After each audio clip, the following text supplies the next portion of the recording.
Hello Doge family, how are you today? Doge lovers, before going into details, I would appreciate if you like the video and subscribe to my channel. Together we will grow Dogecoin. What I say in my graphic predictions are always right guys. I hope it is useful for you. I will determine the buying and selling points for those who want to make short transactions. And I will tell you the important developments today.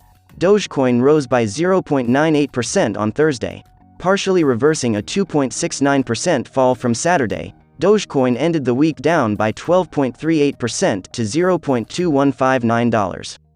Amidst the start of the day saw Dogecoin fall to an early morning intraday low $0.2107 before making a move, steering clear of the first major support level at $0.2062.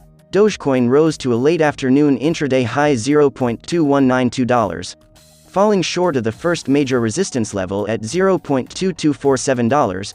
Dogecoin eased back to end the day at sub-$0.2160 levels. At the time of writing, Dogecoin was down by 0.17% to $0.2156. A mixed start to the day saw Dogecoin rise to an early morning high $0.2162 before falling to a low $0.2145. Dogecoin left the major support and resistance levels untested early on. For the day ahead, Dogecoin would need to avoid a fall back through the $0.2153 pivot to bring the first major resistance level at $0.2198 into play.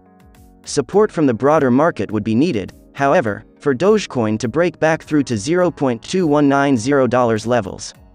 Barring an extended crypto rally, the first major resistance level and Sunday's high $0.2192 would likely cap any upside. In the event of a breakout, Dogecoin could test resistance at $0.2250 levels before any pullback. The second major resistance level sits at $0.2238. A fall back through the $0.2153 pivot would bring the first major support level at $0.2113 into play. Barring an extended sell-off, however, Dogecoin should steer clear of sub-20 cents levels. The second major support level at $0.2068 should limit the downside. Looking at the technical indicators, first major support level, $0.2113 pivot level, $0.2153 first major resistance level, $0.2198. And now I'm going to read you an interesting breaking news. Dogecoin founder spoken, powerful cartels control cryptocurrencies. Jackson Palmer, co-founder of the cryptocurrency Dogecoin, shared his thoughts on the crypto market. Palmer shared on his Twitter account that the crypto market is managed by wealthy people, emphasizing that the decentralization principle underlying cryptocurrencies is no longer implemented by the market industry. Palmer said, despite claims of decentralization, the cryptocurrency industry is controlled by a powerful cartel of wealthy figures that have evolved over time to include most of the existing centralized financial system affiliated institutions. He also states that the purpose of issuing cryptocurrencies is to enrich people who are already wealthy, and in this respect, it is the worst system of today. Palmer left the Dogecoin project, which he entered in 2013, 2 years later. He had 5 million Dogecoins before he left, but when he left he donated his assets to various places. I am often asked if I will return to cryptocurrency, or begin regularly sharing my thoughts on the topic again. My answer is a wholehearted no. But to avoid repeating myself, I figure it might be worthwhile briefly explaining why here. What do you guys think about this topic? Express your thoughts by commenting. Let me give you some information about the agenda. Last minute, Bitcoin and Ethereum comments from famous analysts. The crypto market's latest plunge comes after US inflation soared to a 30-year high in June. Before this period, Bitcoin, which gained a certain momentum, did not have the opportunity to recover with the restriction decisions from China in the following weeks. Analysts are sharing some of their white papers, while investors are searching for a timely return to the markets. We are reviewing the details for Bitcoin and Ethereum. Big Bitcoin exit from the markets took place. BTC continued its downtrend on Wednesday, ahead of the June 30th US inflation decisions. During this period, the spot BTC/USD exchange rate fell to a 17-day low of $31,600 after an intraday drop of 3.46%. Meanwhile, CME futures fell 3.41% to $31,515, extending their week-to-date losses to 9.5%.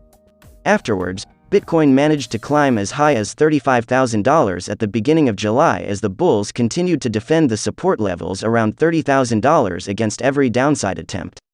Expert analyst, Will Clementi III, states that organizations with a low selling history continue to attract Bitcoin at lower levels from speculative traders, and the strategy is in the process of effectively removing a good supply of BTC from the market. Bitcoin supply shock could happen soon, according to Clementi. He said, "Given any case of capitulation, in my opinion it is a matter of when the reaccumulation process will end rather than if. Once the process is complete, the market will experience a supply shock." However, after these statements, Bitcoin could not escape the selling pressure at $35,000 and dropped to $31,500 on Wednesday.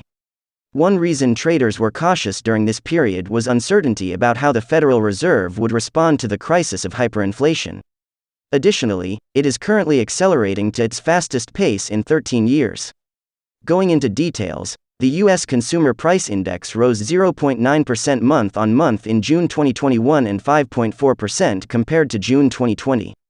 Higher inflation data focused on Powell's appearance before the House Financial Services Committee on Tuesday, 9.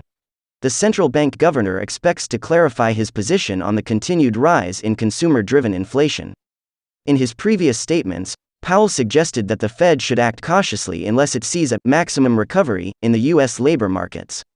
So, with the backing of some of his like-minded officials, including the New York branch chairman, John Williams, Powell may well ignore the Fed's $120 billion monthly asset buying program cut in the wake of strong U.S. growth and high inflation. Peter Williams predicted tension. Meanwhile, Evercore ISI economist Peter Williams predicted that rising CPI data would increase tensions among Federal Open Market Committee members. He added that some interest-bearing members will generally follow the Fed's wait-and-watch approach, considering that inflation is temporary.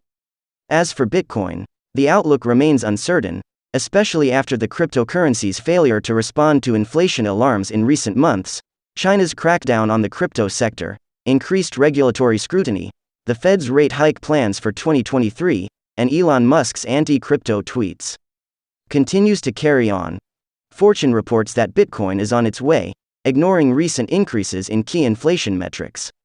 This makes cryptocurrency a dubious hedge against rising consumer prices. But Joel Kruger, Forex strategist at London-based investment firm LMAX, takes a different view. The analyst noted that Bitcoin's long-term prospects continue to be bullish as there is a legitimate fear of rising inflation. Additionally, Kruger tweeted late Tuesday that there are more setbacks to some investors looking at Bitcoin as a risk-related emerging asset. We've come to the end of the video, guys. I hope you understand what I want to say. Express your thoughts by commenting. Don't forget to like the video and subscribe to my channel. See you in the next video.